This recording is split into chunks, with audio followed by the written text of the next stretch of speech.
Hello, everyone, and welcome to my corner of the world. My name is Casey Bishop, and I'm currently finishing my specialist's degree in instructional technology from Kennesaw State University. I'm slated to graduate in December of 2019. I teach chorus and drama in West Cobb County at the middle school level and have enjoyed learning practical and meaningful ways to integrate technology into my classes. In an article published in the Chronicle of Higher Education in 2005, Scott Carlson discusses the changing learning styles of students that college professors were encountering in their primarily lecture-based classes. The author relates that the findings of Richard Sweeney, university librarian at the New Jersey Institute of Technology, stated in 2005 that the time to shift educational techniques is now. Today's students, ranging from kindergartners through college-aged millennials, have been characterized as digital natives, or those who have been using various forms of technology since early childhood. While the term digital native is not entirely supported by today's academics, the truth still holds that today's children are often given smartphones in the stroller as a distraction device and are quite literally growing up with a computer in their hand. Student access to the instant gratification of information, demonstrating preference for graphics over text, and the ability to parallel process and multitask stands in contrast to traditional lecture-based classes and highlights the failure of education to keep up with the learning styles of our students. Teachers may end up feeling constantly a page behind in catching up to this technology and so shy away from innovative digital-based programs. This resulting disconnect leaves teachers using traditional methods, including lecture and memorization, followed by traditional assessment, and classrooms of frustrated students. A 2003 study conducted in Indiana focused on the data from the National Survey of Student Engagement and showed that the use of technology in classrooms was an effective method towards engaging students and improving educational outcomes. In an effort to meet Cobb County's system goal of empowering students to thrive in an ever-increasingly digital world, the system's 112 schools are examining how best to incorporate technology into classroom practice. Students in the Cobb County School District are provided accounts on Microsoft 365, as well as given access to all digital content from Cobb County libraries. Each school is independently working on effective and meaningful technology implementation and has been given autonomy from the county to choose their own path in finding ways to let technology improve student success. In the spirit of increasing technology usage by both students and teachers, Lost Mountain is in the process of becoming a STEM certified school. The goal of the certification is to recognize the learning environments which provide students with technologically rich learning opportunities in science, technology, engineering, and mathematics above and beyond the normal classroom experiences. My capstone project focused on helping my administration reach one facet of her goal in receiving STEM certification from Cobb County Schools through all full-time faculty receiving certification in Microsoft's Innovative Educator Level 1 programming. My principal set this goal in the spring of the 2018-19 school year and created a schedule for teacher training using a planning period set aside each week for professional development. Teachers would work with the school's technology and instructional systems specialist, TTIS, and with other teachers in their grade level. They generally had about 3 weeks to complete the assignments in each of the 8 modules.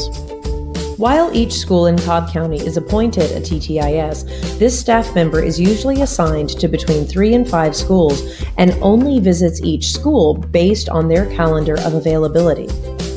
This can create a potential conundrum when a typical teacher who is wanting to use a new program or technology can find themselves placed in the position of choosing to delay a lesson in order to meet with the TTIS, or may be forced to move forward and abandon that project in order to stay on the same academic schedule as the rest of his or her team. For my capstone experience, I worked with the TTIS to create a schedule which allowed me to tutor individual teachers during their planning period. I co-teach several classes, which afforded me the opportunity to work with these teachers during their free time, and I also held 3 before-school sessions, which allowed more than one teacher to receive help at once. In the results of the initial needs assessment survey, which I sent out before any of the tutoring sessions, only a few of the responding teachers defined themselves as tech-savvy. Most reported that they felt intimidated by the requirements of the MIE lessons and felt that the training would not apply to practical usage in their own classroom. Many of the respondents also noted that the additional learning required was an intrusion into their teaching time and/or limited planning. This lack of motivation and interest is identified as one of the several factors that limits the incorporation of tech in classrooms worldwide. Keeping these pre-existing prejudices towards professional learning in mind, I developed my capstone to include not only the tutoring materials, but a OneNote containing teacher-created artifacts in each of the 8 modules, which would serve as models and inspirations for other teachers looking for practical uses of each of the programs. The plan for my capstone stretched over a period of 7 months, from November 2018 through May of 2019. I started by sending out a needs assessment to all full-time faculty immediately following the first professional development session on Module 1, asking them to rate themselves on several criteria based on their comfort with using the technology of those programs in their own classrooms. My goal for the submissions was 70% of all recipients, which in actuality I never accomplished. I tried to keep things lighthearted by creating a Likert scale for most of the answers, allowing the teachers to rate themselves as everything from Padawans to Jedi Masters and from novices to Mother Superiors. Yes, I teach drama and I'm a nerd. I conferenced with the Sith Lord, TTIS, to discuss the initial baseline results and began creating tutorial aids which built on her initial examples and included visuals and step-by-step directions for the first assignment. After the group instruction by the TTIS on the first 2 modules during the professional learning sessions, I sent a second assessment which also included a place for teachers to request individual tutoring on any material covered in the modules so far, or just help with the assigned homework.